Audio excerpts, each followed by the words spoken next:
नमस्ते, आप सभी का स्वागत है आज के इस कार्यक्रम में और आज हम फिर से बात करने वाले हैं दिल्ली में प्रदूषण की और उसको समाप्त करने के लिए या उससे लड़ने के लिए बताए जा रहे तरह-तरह के प्रयासों की, तरह-तरह के सुझावों की, तरह-तरह के सॉल्यूशंस की। और हमारे साथ हैं आज एक बार फिर से विजय सरदाना जी, आपका स्वागत है विजय जी। सर प्रणाम। विजय जी, उस दिन हमने बात की थी कि किस प्रकार से जो दिल्ली के और एनसीआर के और एक तरह से देखें तो पूरे उत्तर भारत के प्रदूषण का अ, जो एक तरह से ठीकरा फोड़ा जा रहा था केवल और केवल पटाखों पर, हमने उसके बारे में चर्चा की थी।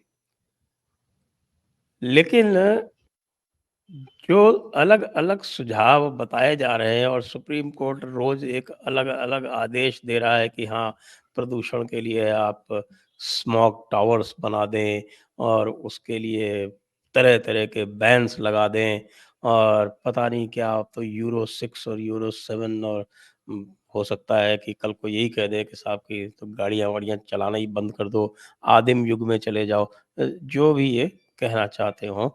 तो क्या वाक़ई हमारे माय लॉर्ड्स के पास में इसका कोई उत्तर है, इसका कोई सॉल्यूशन है या ये यूँ ही हवा में लठ मार रहे हैं? संजय जी, सबसे पहले आपको और सभी दर्शकों को मेरा प्रणाम।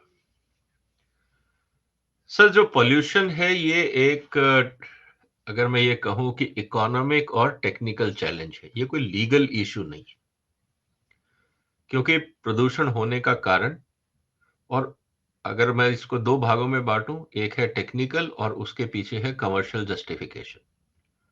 और उसको हटाने के लिए भी आपको यही 2 टूल इस्तेमाल करने पड़ेंगे, technical and commercial justification. Unfortunately जितने भी लोग इन्वॉल्व हैं इस पूरे कार्यक्रम में, ना तो वो प्रॉब्लम को ढंग से असेस कर पा रहे हैं। Everybody is busy in quick fix कि बस किसी तरह से जल्दी से फिक्स हो जाए और हमको क्रेडिट मिल जाए।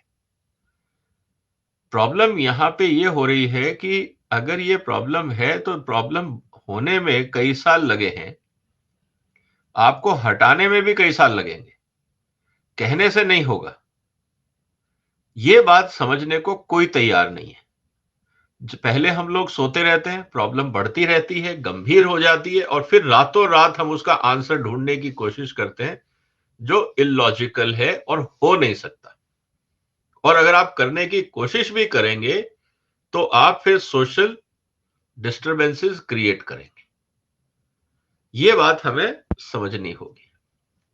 तो कहीं ना कहीं मुझे ये लगता है सर, इस पूरे प्रोसेस के अंदर कि हर बार एक ही राग अलापा जाता है कि मतलब कि पटाखे चलाना बंद कर दो, ऑड इवन कर दो।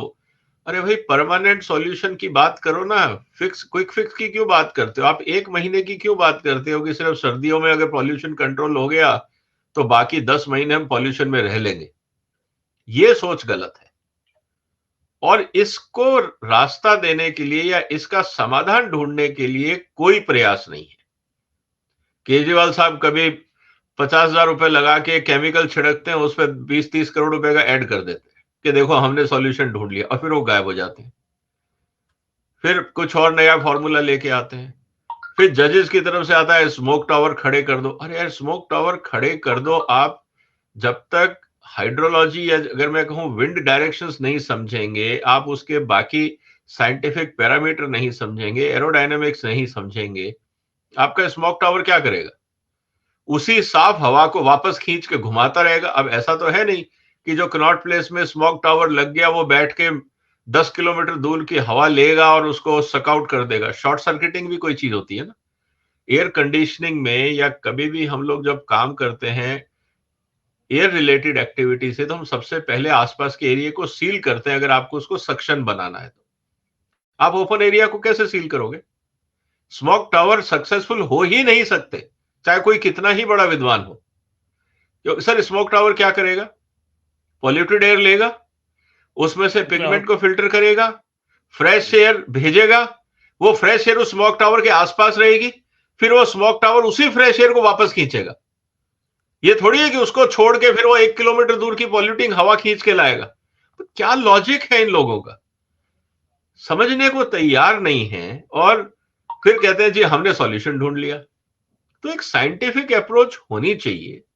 साइंस समझते नहीं, एरोडायनेमिक समझते नहीं, विंड मूवमेंट समझते नहीं, लीकेज और शॉर्ट सर्किटिंग होता है ये समझते नहीं।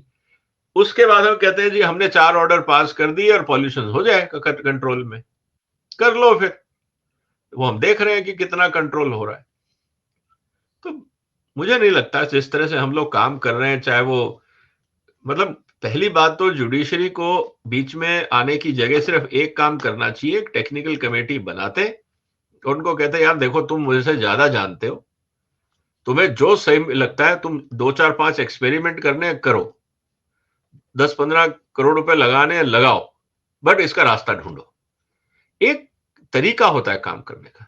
ऑर्डर से कुछ नहीं होता सर, ऑर्डर से क्या हो गया, कौन से पटाखे रुक गए। जी। जी सर। और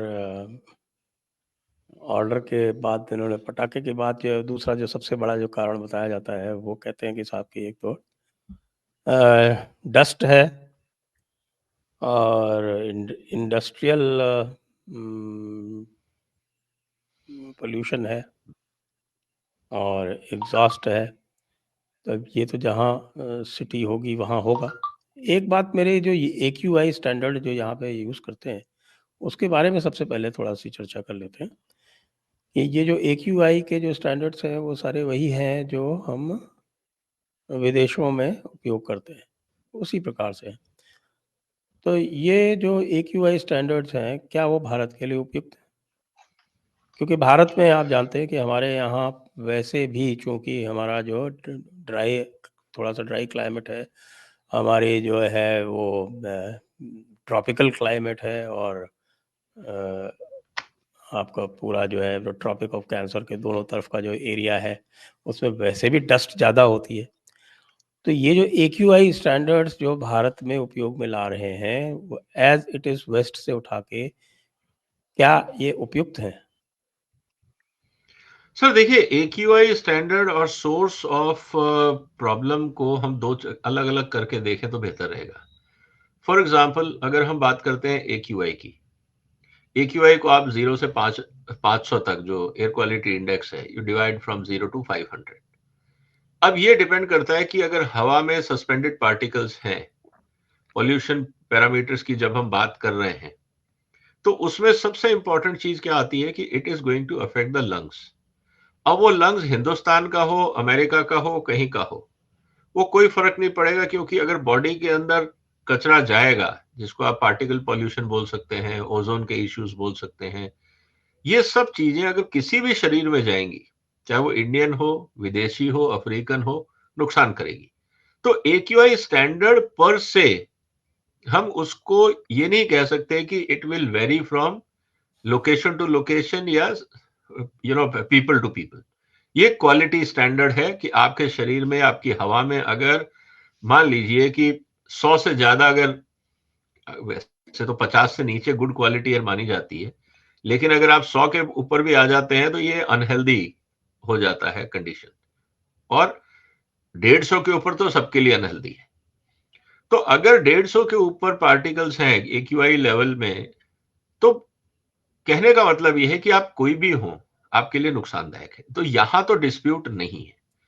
अब समस्या यह है कि ये जो सोर्स ऑफ पार्टिकल जनरेशन है, इसको कैसे एड्रेस किया जाए, इस पे हम लोग काम नहीं करते हैं। उदाहरण के लिए हम लोगों के पास सोर्स ऑफ पॉल्यूशन क्या है, जैसा कि एक IIT की रिपोर्ट है, उसमें 10 15 तरह के उन्होंने कारण बताए हैं। अब उनको सॉल्व करने के लिए क्या तरीका है। हर सॉल्यूशन के लिए आपको प्लानिंग करनी पड़ेगी, उस पर रिसोर्स लगाने पड़ेंगे और आपको टाइम देना पड़ेगा। अगर आप ये कहें कि हमने ऑर्डर दे दिया कि कल ऐसा हो जाए, तो क्या हो जाएगा। मान लीजिए आपने कह दिया पराली बंद जलाना बंद कर दो, उदाहरण के लिए सर 220 मिलियन टन पराली है, क्या करेगा किसान, कहां उठा के डालेगा, अगली फसल की खेती कैसे करेगा। कहना बड़ा आसान है, लेकिन उससे जो प्रॉब्लम्स आएंगी उसको कौन एड्रेस कर रहा है? फिर वो कहेंगे नहीं जी आप इकट्ठा कर लो। मान लीजिए सरकार इकट्ठा भी कर ले, 220 मिलियन टन पराली सर आधे दिल्ली में स्टॉक करनी पड़ेगी। कहने का मतलब यह है कि हम लोग प्रॉब्लम को समझना ही नहीं चाह रहे। हम सोच रहे हैं हमने कह दिया बैन तो बैन, आग लगाना बंद कर दो तो बंद कर दो। अरे लगाना बंद कर देगा तो पराली लेके कहां जाएगा? इसके ऊपर तो कोई बात नहीं कर रहा। क्या सरकार खरीदेगी? बाजार खरीदेगा? चाहे 1 रुपए किलो ही आप खरीदो, मान लीजिए मैं कहता हूं आप 10 पैसे किलो खरीदो, मैं कहता हूं आप फ्री में इकट्ठी कर लो, कहां रखोगे? Be logical. 220 मिलियन टन की बात कर रहे हैं हम, पहला सवाल।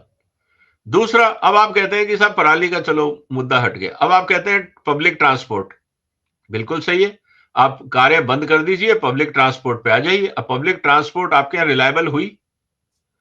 आप जब और मतलब कि और ऑड इवन की बात कर रहे हो या गाड़ियों को बैन करने की बात कर रहे हो, तो आप सबसे पहले ये क्यों नहीं बोलते कि सारी गाड़ियां जो भी 1000 सीसी या 1500 सीसी से ज्यादा की उन सब पे बैन लगा दिया जाए, इंक्लूडिंग मिनिस्टर्स एंड जजेस की गाड़ियां, क्योंकि सबके पास बीएमडब्ल्यू और लग्जरी गाड़ियां हैं। तो आप पैरामीटर बनाइए ना कि साहब पॉल्यूशन जजेस होता तो है। बीएमडब्ल्यू लेके चलते हैं सारे आजकल। मैं वही कह रहा हूं ना, तो आप बैन लगाइए ना और क्राइटेरिया पे, फिर इनको लगता होगा नहीं हम भी फंस जाएंगे उसमें। तो फिर क्राइटेरिया ऐसा बनाया जाता है कि आम आदमी पे तो असर आए लेकिन हमारी लग्जरी कम ना हो। या तो आप ये रूल पास कर दीजिए कि 1 साल के अंदर अंदर जितनी सरकारी गाड़ियां हैं सब इलेक्ट्रिकल पे कन्वर्ट होंगी। आप इसको रूल बना दीजिए, जैसे आपने सीएनजी का रूल बनाया था। कोई भी सरकारी गाड़ी हो, चाहे वो मंत्री की हो, प्राइम मिनिस्टर की हो, प्रेसिडेंट की हो, जिस मर्जी की गाड़ी हो, unless otherwise it is approved by NSG, सिर्फ उसी को एनएसजी की गाइडलाइन के हिसाब से गाड़ी मिलेगी बिकॉज ऑफ सिक्योरिटी रीजन। बाकी सबकी गाड़ियां एक से आखिर तक इलेक्ट्रिकल व्हीकल होंगे। आप डिसीजन लीजिए ना। लेकिन नहीं, उस समय फिर सबको स्टेटस चाहिए होता है कि मेरे पास मर्सिडीज होनी चाहिए, मेरे पास बीएमडब्ल्यू होनी चाहिए, मेरे पास जगुआर होनी चाहिए, वगैरह वगैरह। फिर लॉबी है ट्रांसपोर्ट सिस्टम की कि भाई अगर गाड़ियां बंद हो जाएंगी तो दिल्ली में पेट्रोल नहीं बिकेगा, पेट्रोल नहीं बिकेगा तो फिर वो जो एक्साइज ड्यूटी आती है वो कैसे आएगी? हर एक के पीछे कमर्शियल जस्टिफिकेशन। तो कहने का मतलब ये है सर कि हम लोग हाफ बेक्ड सॉल्यूशन की उम्मीद करते हैं और उम्मीद ये करते हैं कि हमारा हाफ बेक्ड इलॉजिकल जस्टिफिकेशन समाज एक्सेप्ट कर ले और दुखी हो, परेशान हो के अपनी जिंदगी गुजारे, लेकिन पॉल्यूशन कम होना चाहिए। ऐसा नहीं होता है सर। और रही बात आपकी डस्ट की, आप सर दुनिया में चले जाइए, लोग क्या करते हैं, हर जगह पेमेंट्स है। हमारे यहां तो म्युनिसिपैलिटीज क्या कर रही हैं? कुछ नहीं, वो तो खुद ही कूड़ा उठा रही हैं। सुबह सुबह आप देखिए गली मोहल्ले में कौन झाड़ू लगाता है? आपने 15,000 20,000 आदमियों को परमानेंट किया कि ये झाड़ू लगाएंगे दिल्ली की सड़कों पे। जब झाड़ू लगता है तो मिट्टी उड़ती है। एक तरफ आप एम्प्लॉयमेंट दो झाड़ू लगाने के नाम पे और फिर कहो कि झाड़ू लगाने से मिट्टी नहीं उड़नी चाहिए, तो क्या वो रुमाल से साफ करेगा सड़क? मतलब कहना क्या चाह रहे हैं सर? मतलब हम लोग देखते ही नहीं है कि हमारी पॉलिसीज क्या है। अब आप कहेंगे ठीक है हमें झाड़ू नहीं चाहिए, हम मैकेनिकल स्वीपर लगाएंगे, उसमें सक्शन होता है, मिट्टी नहीं उड़ेगी, बहुत अच्छी बात है, 15,000 लोगों की नौकरी जाएगी। फिर आप क्या करेंगे कि नहीं वो हमारा काम नहीं है। ऐसे चलता है क्या काम? तो हाफ बेक्ड सॉल्यूशन है, हाफ बेक्ड आइडियाज हैं। वहां कोर्ट में बैठ के वकील बहस करते हैं, उनको ग्राउंड रियलिटी पता नहीं। कितने वकीलों ने आज तक अपने हाथ से झाड़ू लगाया होगा सर, ताकि उनको पता लगे कि कौन से झाड़ू से कितनी मिट्टी उड़ती है? या उन्होंने कौन से स्मोक टावर की इंजीनियरिंग पढ़ी होगी जो बता सके कि स्मोक टावर लगाने से कुछ नहीं होगा? सो कहने का मतलब है कि सर वो एक कहावत है ना कि नीम हकीम खतरे जान, ये सब वही है। साइंटिफिक काम है। आप आईआईटी और लोगों की कमेटी बनाइए, उनको टाइमलाइन दीजिए, रिसोर्सेज दीजिए कि यार हमें नहीं पता, you know better than us, इसका जरा सॉल्यूशन निकालो। अगर 50% प्रॉब्लम भी कम हो गई ना, वी विल बी थैंकफुल। तो तरीका है ना सर। लेकिन वो हम चाहते नहीं, बस एक दूसरे पे लांछन लगाना है और आगे बढ़ना है। यही होता है। ये जो सारी पराली की समस्या है, वो इसलिए है कि अब भूसे का उपयोग है नहीं, पंजाब में विशेषकर। पंजाब में भूसे का उपयोग कहाँ होता है? तो डेयरी में होता है। पहले बैल का उपयोग होता था। बैल तो बहुत पहले चले गए। और जब से आपने मैकेनिकल हार्वेस्टर ले आए, तो वो नीचे स्टबल बच ही जाता है। पहले ऐसा नहीं होता था। पहले तो खाली धान की बालियाँ निकाल ली जाती थी और बाकी जो भी बचता था उसको अ, वापस जोत दिया जाता था, वो मैन्योर का काम करता था। अब इसके बाद फिर इन्होंने एक वो लॉ ले आया कि आप एक समय से पहले बुआई नहीं कर सकते धान की। और उसके पीछे भी बताते हैं कि कुछ मल्टीनेशनल्स का इंटरेस्ट था, जिसके कारण ये किया गया। तो अब चूँकि वो बुआई लेट होती है, तो उसकी कटाई लेट होती है, हार्वेस्टिंग मैकेनिकल हार्वेस्टर से होती है, फिर कुछ और चारा नहीं बचता कि उसको जलाया जाए और खेतों में ही जलाया जाए। यदि समय बचता तो कोई दूसरे उपाय जो पहले किया करते थे, जोत-वोत देते थे और उससे फर्टिलाइज़र बन जाती थी अगली फसल के लिए, गेहूँ की फसल के लिए, वो हो सकता था। तो सर ये जो वाटर कंज़र्वेशन एक्ट लाया गया है, इसके पीछे क्या भेद है? सर देखिए, 2 चीज़ें इम्पोर्टेंट हैं। जहाँ तक बात है पराली को एज़ ए फॉडर यूज़ करना, technically this is not advisable. क्योंकि फॉडर के अंदर प्रॉब्लम क्या है, खासकर देखिए, अभी जितना भी फॉडर यूज़ होता है ना, वो व्हीट का यूज़ होता है। और जहाँ तक बात है पैडी के स्ट्रॉ को एज़ ए फॉडर यूज़ करना, वो बहुत ही लिमिटेड क्वांटिटी में होता है। उसका कारण ये है कि इसमें 37% फाइबर है और 8% सिलिका है। और जानवर के लिए ये बहुत हार्श है, उसके लिए पैलेटेबल नहीं है। तो अगर आप इसको खिला भी देंगे तो जानवर की हेल्थ पे प्रभाव आएगा और उसकी यील्ड डाउन होगी। तो वो फिर जानवर की सेहत के लिए और किसान जो जानवर को as a economic activity use करता है, एज ए इकोनॉमिक एंटिटी, वो सही नहीं होगा, वो उससे नुकसान होगा।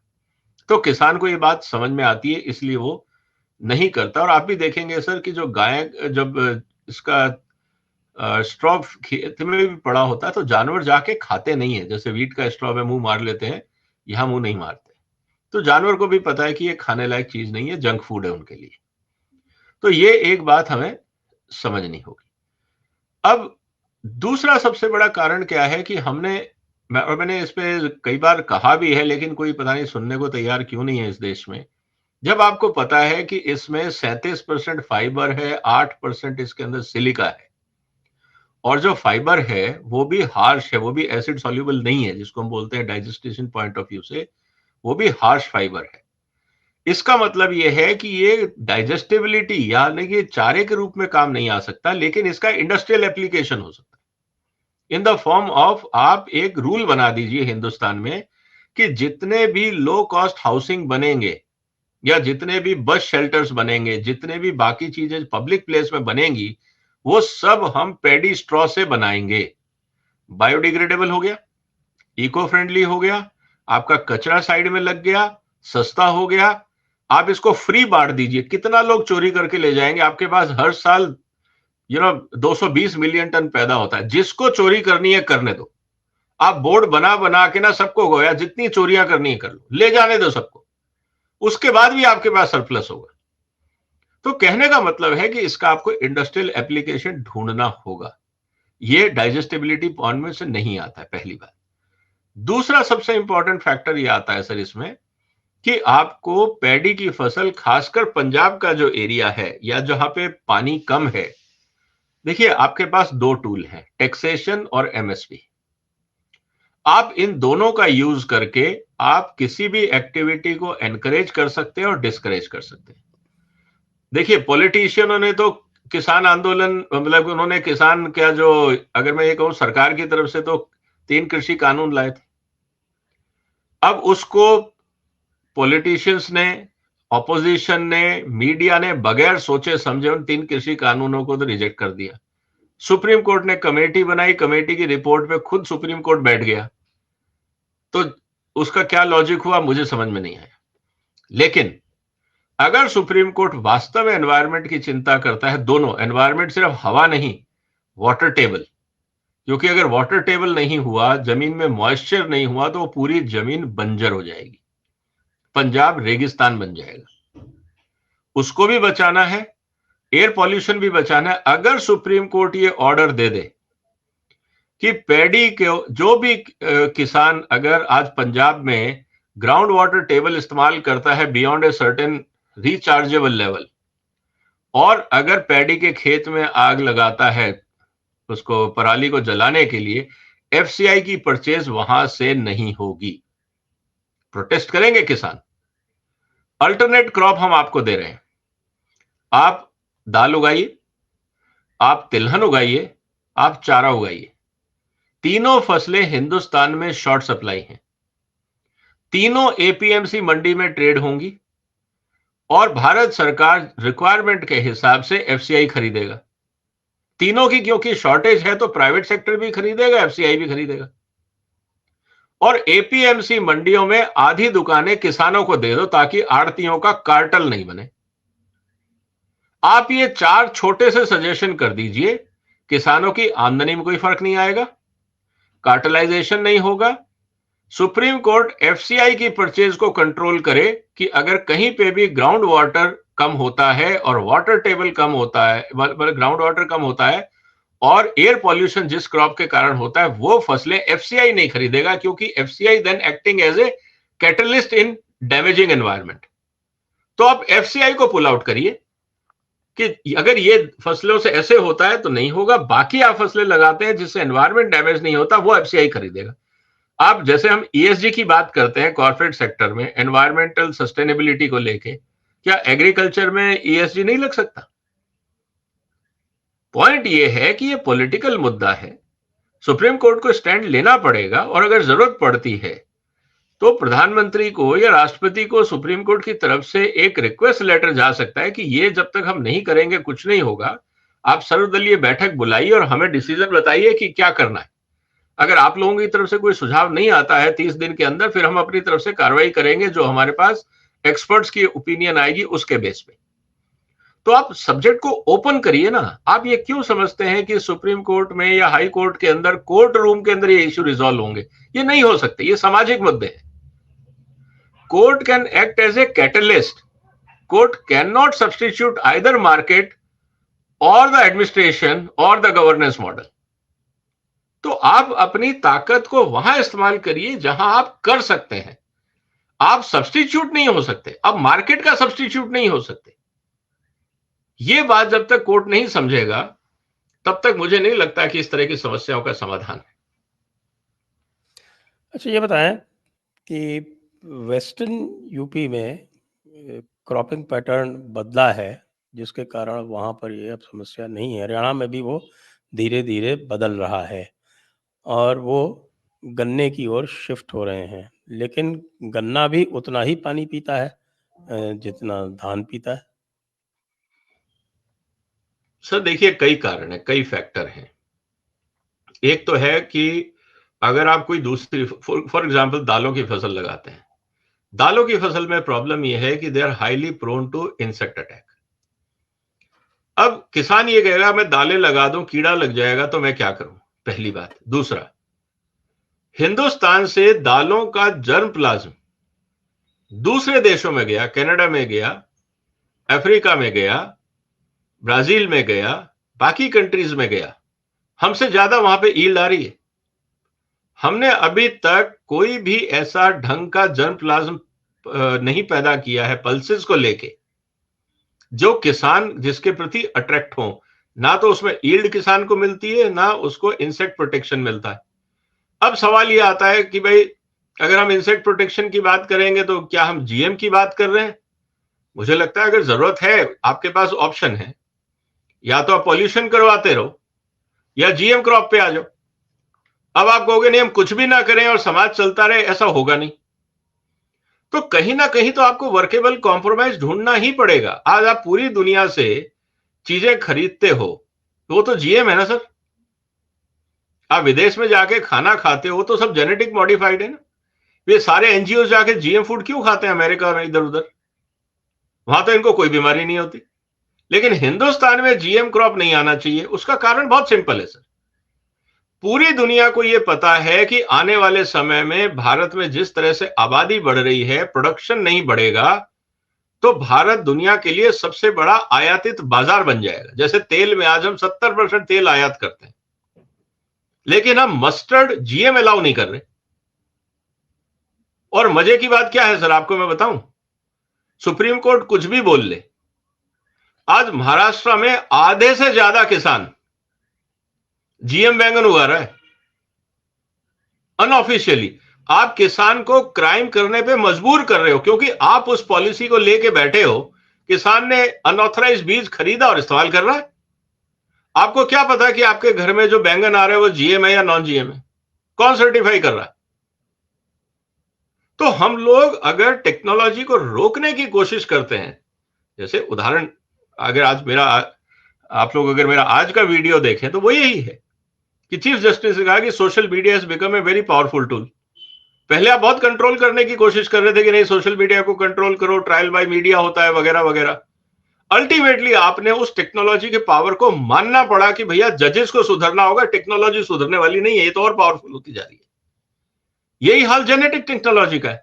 आप ऑफिशियली परमिट करो या मत करो, अगर किसान ने, जैसे बीटी कॉटन क्यों पॉपुलर हुआ था, किसान ने लगाया था, आपसे पूछ के थोड़ी लगाया था। जब सारे क्षेत्र में बीटी कॉटन फैल गया, मजबूरी हो गई भारत सरकार की कि उसको परमिट करना पड़ा। आज बहुत सारी वेजिटेबल क्रॉप किसान को लगता है यार ये बीज परफॉर्म, उसको नहीं पता इसमें जीएम है या नॉन जीएम है, किसान को लगता है ये बीज परफॉर्म कर रहा है, वो लगा लेता है।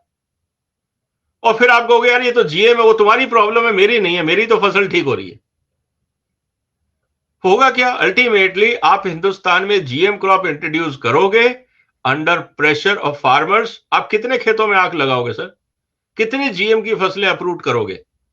और अगर खेत के खेत, गांव के गांव अगर जीएम क्रॉप लगा रहे हैं, किस एनजीओ की हिम्मत है कि वो गांव में घुस के किसानों का खेत अप्रूव कर दे? फिर अगर ये पुलिस फोर्स चाहिए, कितनी पुलिस फोर्स चाहिए सर पूरे देश में?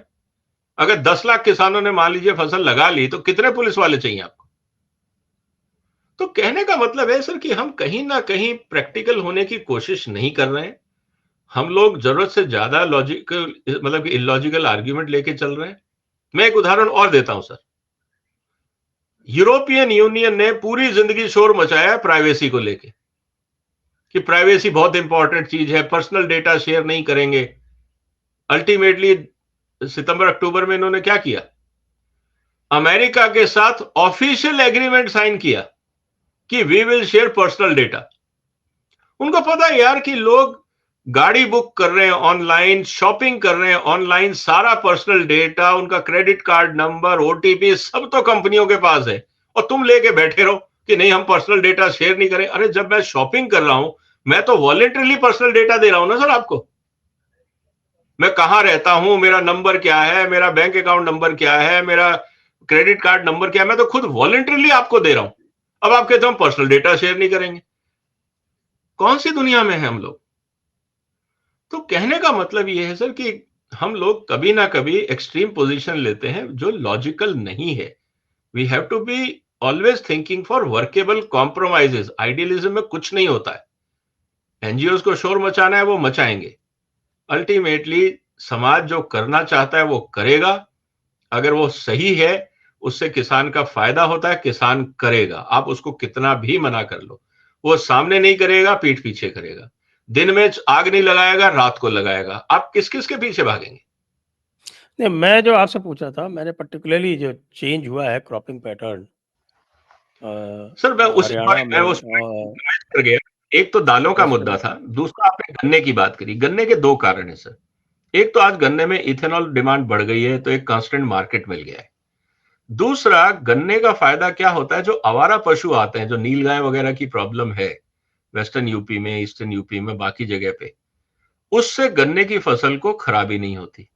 तीसरा, जिसको कहा जाता है ना कि कैजुअल टॉक्स में लोग ये बोलते हैं कि गन्ना जो है ना वो कामचोर क्रॉप है। एक बार लगा दी, साल में 6 7 8 महीने बाद काटनी है, फिर बैठे रहो। आपको रोज लेबर नहीं चाहिए, बस पानी लगा दो और बैठे रहो, अपने आप गन्ना बढ़ता रहेगा। तो लेबर जब शॉर्टेज में है, मेंटेनेंस कम है, जंगली जानवरों से समस्या कम है, तो लोग गन्ने की तरफ जा रहे हैं और मार्केट एश्योर्ड हो गया, क्योंकि इथेनॉल की डिमांड बढ़ती जा रही है फॉर मार्केटिंग कंपनीज के द्वारा। तो मैंने शुरू में, अगर आपको ध्यान हो सर, मैंने एक ही बात कही थी कि इसके आंसर टेक्निकल और कमर्शियल ही हैं। किसान क्यों माइग्रेट नहीं हुआ? नहीं, तो क्योंकि उसको गन्ने में पानी कितना लगता है कंपेयर टू पानी बहुत लगता है। धान और गेहूं? गेहूं के बराबर ही मान लीजिए आप। गन्ने को काफी पानी चाहिए, लेकिन पॉइंट ये आता है सर कि मैंने पैडी लेकिन से हट के गन्ने पे आ गया। धान को तो बहुत ही ज्यादा चाहिए ना, गेहूं के मुकाबले भी। गेहूं के मुकाबले तो ज्यादा चाहिए, लेकिन सीजन अलग अलग है। अगर हम ये देखें तो जो पैडी का सीजन है वो गेहूं के सीजन के अलावा आता है, बाद में आता है। मतलब कि पहले नहीं पैडी है, नहीं, मैं उसके तो बाद ये कह गेहूं रहा हूँ ना पड़ेगा। कि धान के जो राइपनिंग पीरियड भी है वो बहुत लंबा है, 9 महीने से ऊपर लगता है उसमें। तो धान वो में तो नहीं, गन्ने में। गन्ने में, सॉरी। तो गन्ना तो हाँ पैडी और व्हीट दोनों का सीजन कवर कर लेता है ना एक बार, तो आसान भी है, एक बार लगा हाँ, दिया तो आराम से बैठे रहे। इसीलिए मैं कह रहा हूं सर कि इसीलिए वो बोला जाता है ना कि भाई कुल मिला के जो गन्ने को यही तो कहा जाता है कि सब ये कामचोर वाली फसल है, कि किसान ने लगा दिया, फिर अपना हुक्का पिए रहो, बैठ के आराम से फसल होती रहेगी, कोई टेंशन नहीं है। तो मैं वही बोल रहा हूं सर कि दो चीजें हैं ना, इकोनॉमिक जस्टिफिकेशन कि पैसा पूरा मिलेगा, खरीदारी आज हो जाएगी, गन्ने का वेस्ट नहीं होगा, शुगर मिल खरीदेगी, इथेनॉल बनाएगी और इथेनॉल को मार्केटिंग कंपनियां खरीदेगी, भारत सरकार की पॉलिसी है, कोई टेंशन नहीं है। तो हर आदमी इस बात को लेके चल रहा है।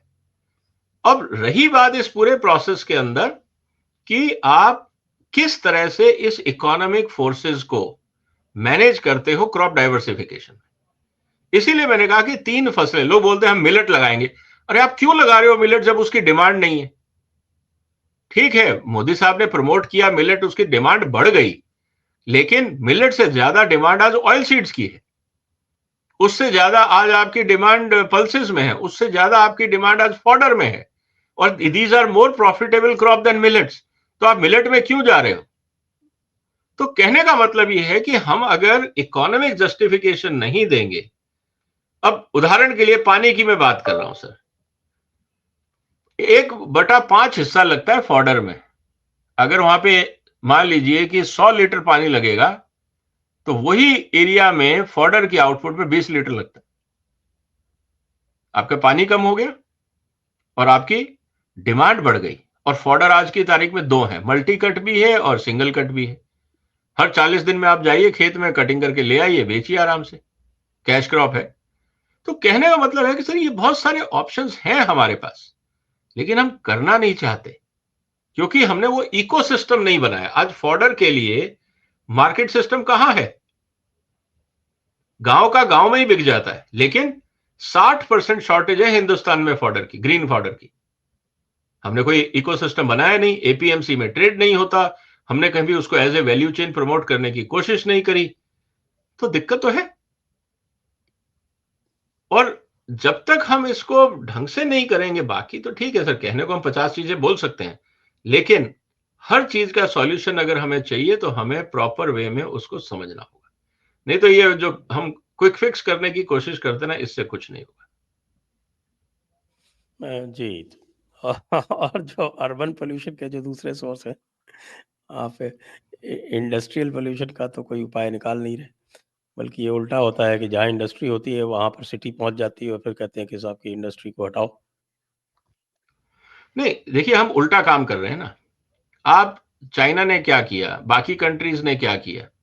जब आपको पता है, आप एक लॉ क्यों नहीं बना सकते कंट्री में कि देखिए एक कस्बे के अंदर 5 लाख से ज्यादा लोग नहीं रहेंगे। आपने पूरे कंट्री में नेशनल हाईवे बना दिए, आप ईयर मार्क अभी से कर दो ना कि देखिए यहां हम टाउनशिप बना रहे हैं 5 लाख। जैसे ही यहाँ 5 लाख होंगे, यहां से 50 किलोमीटर दूर दूसरी टाउनशिप बनेगी विद 5 लाख, फिर वहां से आगे बनेगी। आप एडवांस प्लानिंग रखिए ना। हम लोग क्या करते हैं, जब आग लगती है तब हम फायर ब्रिगेड ढूंढने निकलते हैं कि यार ये फायर ब्रिगेड कहां मिलेगी। तो दिस इज डिफेक्टिव प्लानिंग। और जब बाकी जगह आपने इंफ्रास्ट्रक्चर नहीं बनाया, थैंकफुली अब तो इंटरनेट है, हम सब लोग इंटरनेट से काम कर सकते हैं, वर्क फ्रॉम होम काम हो सकता है, हाईवे बन गए हैं, तो काफी कुछ सुधार हो सकता है। लेकिन समस्या तो वहीं की वहीं आ जाती है ना सर, इस पूरे प्रोसेस के अंदर, कि आप जब तक एडवांस में लोगों को नहीं बताएंगे तो लोग एक जगह कंसंट्रेट होंगे। अगर मुझे पता है कि दिल्ली से दाईं तरफ 4 इंडस्ट्रियल एरिया बनेंगे 50-50 किलोमीटर की दूर पे, और वहां पे आज से जमीनें मिलने शुरू हो गई हैं, आप इंडस्ट्रियल प्लॉट ले सकते हो, और दिल्ली में हाईवे से पहुंचने में आधा घंटा लगेगा, तो मैं सर दिल्ली में 1 करोड़ की जमीन क्यों लूंगा? मैं तो 25 लाख की जमीन यहां से 50 किलोमीटर दूर ले लूंगा ना। अपने आप इंडस्ट्री डाइवर्ट होंगी, वहीं पे आप हाउसिंग कॉम्प्लेक्स को प्रमोट करिए। फिर आप कहते हैं नहीं जी टैक्सेशन इतना लगेगा, आप दिल्ली में हाउस रजिस्ट्रेशन टैक्स बढ़ा दो, 100% कर दो। जैसे ही कोई शहर अपनी सीमा रेखा पार कर जाता है, आप वहां पे टैक्स बाय डिफॉल्ट 100% कर दो, और जहां पे आपको माइग्रेट करना है वहां पे टैक्स आप 10% रखो। लोग शिफ्ट होंगे या नहीं होंगे? तो तरीका है, आपके पास टैक्सेशन पॉलिसी है। लेकिन फिर वही बात आती है, फिर आप कहेंगे साहब रियल एस्टेट की लॉबी है, फिर कार वालों की लॉबी है। तो प्रॉब्लम यह है कि आप सबको प्लीज कैसे करोगे? ट्रांसपेरेंट ऑनेस्ट पॉलिसी अगर हो सकती है ना, तो सारी समस्याओं का समाधान है। लेकिन हर एक के पीछे वेस्टेड इंटरेस्ट है, इसीलिए दिक्कतें आती हैं। जी, बिल्कुल आप सही कह रहे हैं। तो कहने का मतलब ये है कि हमारे जो माई लॉर्ड्स हैं, जो ये सोचते हैं कि उनके एक हुक्म से सारी समस्याओं का समाधान हो जाएगा, या नेशनल ग्रीन ट्राइब्यूनल है, जो पता नहीं कौन-कौन से ग्रीन सॉल्यूशंस देता रहता है, आज तक कोई भी सफल हुआ हो, मुझे तो नहीं लगता। तो इनसे ये अधिकार ले लेने चाहिए, और इसके लिए कोई अलग सा सरकार को ही इसके लिए उत्तरदायी बनाया जाना चाहिए। सर मुझे लगता है कि अधिकार लेने से नहीं होगा, ट्रेनिंग की जरूरत है। देखिए एक बात तो आपको मानना पड़ेगा कि ये सारे टेक्निकल सब्जेक्ट हैं। मुझे नहीं लगता आखिरी बार जजेस ने एनवायरमेंटल एरियाज में नई नई रिसर्च क्या हो रही है इसकी कोई ट्रेनिंग ली होगी। मुझे लगता है कि जब वेकेशंस होती हैं, तो जो हमारे जैसे एयर पोल्यूशन कंट्रोल के लिए दुनिया में कौन कौन सी टेक्नोलॉजीज हैं, कम से कम इसका चाहे वेबिनार ही करें। मैं नहीं कहता वो जाके एज ए स्टूडेंट अटेंड करें, घर में बैठ के वेबिनार तो अटेंड कर सकते हैं। कम से कम मेरा ये कहना है कि जब तक आप साइंस को नहीं समझोगे, देखिए आज क्लासिक चीज है ना हमारे पास, 40 दिन पहले इजराइल में लड़ाई शुरू हुई हमास के साथ। 40 दिन में उन्होंने कितनी इनोवेशंस कर ली to counter Hamas tunnel warfare. आप स्पंज बॉम्ब बना दिया, नए नए ड्रोन्स बना दिए, नए कम्युनिकेशन सिस्टम बना दिए क्योंकि वो टनल में काम नहीं करते थे, बाकी रोबोटिक बना दिए ताकि वो डिटेक्शन और सर्वेलेंस का काम कर सके। 40 दिन में उन्होंने नई टेक्नोलॉजीज बना के जमीन पे उतार दी। इसका मतलब यह है कि वहां प्राइम मिनिस्टर बोलेगा कि मारो, तो कैसे मारो भाई? हथियार तो चाहिए, साधन तो चाहिए। तो आरएनडी ने काम किया, ओवरनाइट काम किया, टेक्नोलॉजीज बना के दी, आज आर्मी वहां काम कर रही है। यही वॉर हमारी अगेंस्ट पॉल्यूशन है। उसके लिए आपको टेक्निकल स्किल्स को इन्वॉल्व करना ही पड़ेगा, लेकिन हम वो नहीं कर रहे हैं, हम ऑर्डर पास कर रहे हैं। मैं फिर इस बात को दोहराने की कोशिश करूंगा सर, कि अगर मेरे पास जिम्मेवारी होती तो मैं एनवायरमेंट मिनिस्ट्री को नहीं बुलाता, क्योंकि उनके पास कुछ नहीं है, वो सब कागज इकट्ठा करते हैं, वो सिर्फ टेस्ट रिपोर्ट ले लेके आते हैं। अब मिनिस्ट्री ऑफ एनवायरमेंट एक भी रिसर्च नहीं करता है। रिसर्च करता है आपका सीएसआईआर, आईसीएआर, जो आरएनडी फैसिलिटीज हैं, इसरो, बार्क, इन सबको बुलाइए और इनसे कहिए कि देखो यार साइंस आप हमसे ज्यादा जानते हो, you have to accept your ignorance. हमारा ये चैलेंज है, आप इसके अंदर 3 4 5 मॉडल बनाइए कि लार्ज स्केल पॉल्यूशन होगा तो हमको क्या करना है, स्मॉल स्केल है तो क्या करना है, कैसे प्लान करना है। हम एक स्मॉग टावर बनाए या हर घर में छोटी छोटी जैसे एयर फिल्ट्रेशन सिस्टम होता है वो दे दें, रेफ्रिजरेटर की तरह हर घर के लिए एक स्मॉग टावर बनाए। What is the right approach? आज हम हाइड्रोजन के ऊपर काम कर रहे हैं ना सर, सारे मॉडल आ रहे हैं बाजार में, लार्ज स्केल भी आ रहा है और माइक्रो लेवल भी आ रहा है। हर नीड के हिसाब से आप वो अडॉप्ट करेंगे आने वाले दिनों में। तो इसी तरह से पॉल्यूशन को भी आपको समझना होगा। सिर्फ आपने कह दिया एक्यूआई बहुत ज्यादा है इसलिए सब बंद कर दो, ऐसे नहीं होता है। बंद कर दोगे तो मैंने आपको एग्जांपल दे दिया, पैडी कहां रखोगे? फैक्ट्री बंद कर दोगे तो जो लोग बेरोजगार होंगे वो कहां जाएंगे? आप कह दोगे सड़कों पे स्वीपिंग मत करो, तो जब 15,000 वर्क जो आपने स्वीपर रखे हैं झाड़ू लगाने के लिए, उनका क्या होगा? मैं तो मशीनें ले आऊंगा।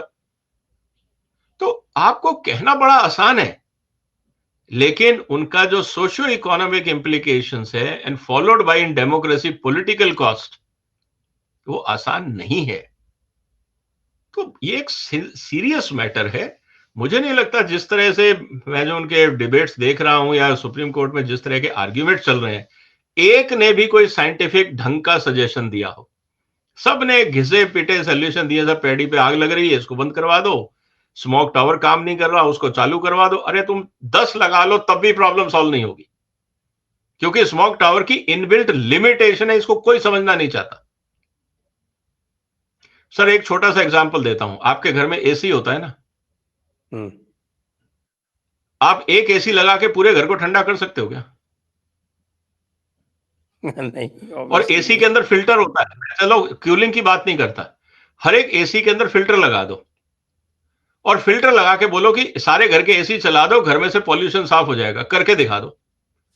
वो कमरे की हवा ही लेके घूमता रहेगा, वो आंगन तो तक पहुंचेगा ही नहीं। उसको तो वैसे ही रिसाइकिल ही करते हैं ना उसको तो।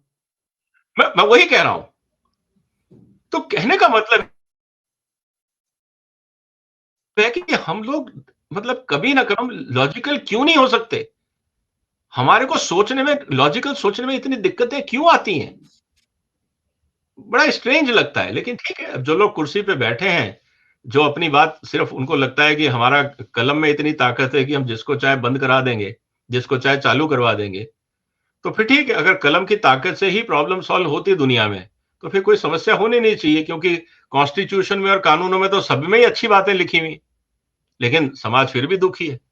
तो अगर इतना ही आसान होता तो फिर मैनेजमेंट की जरूरत नहीं थी, गवर्नेंस की जरूरत जी, नहीं थी, फिर लीग काम चल जाता। तो चलिए अब हम ले लेते हैं कुछ प्रश्न। उसके पूर्व एक बार सभी को याद दिला दें कि इस चैनल को सब्सक्राइब करें, साथ में वीडियो भी लाइक करें और शेयर करें। और आपको ये भी याद दिला दें कि हमारा स्पोर्ट्स चैनल टीजेडी स्पोर्ट्स भी आरंभ हो चुका है, तो उसको भी आप कृपया सब्सक्राइब करें, और वो सब्सक्रिप्शन का लिंक नीचे दिया हुआ है। प्रश्न, पहला प्रश्न है अर्णव अग्रवाल जी, धन्यवाद आपको। Sylvia, Delhi people should sue the responsible governments, उससे क्या होगा? That is not a solution. Next, Prince Raj Srivastava sir, kindly call ex Muslim Sahil again. जी धन्यवाद। तो यहीं पर ये प्रश्न भी समाप्त होते हैं, तो आज के कार्यक्रम को हम यहीं पर विराम देंगे। आप सभी दर्शकों का बहुत बहुत धन्यवाद। विजय सरदाना जी का बहुत बहुत धन्यवाद।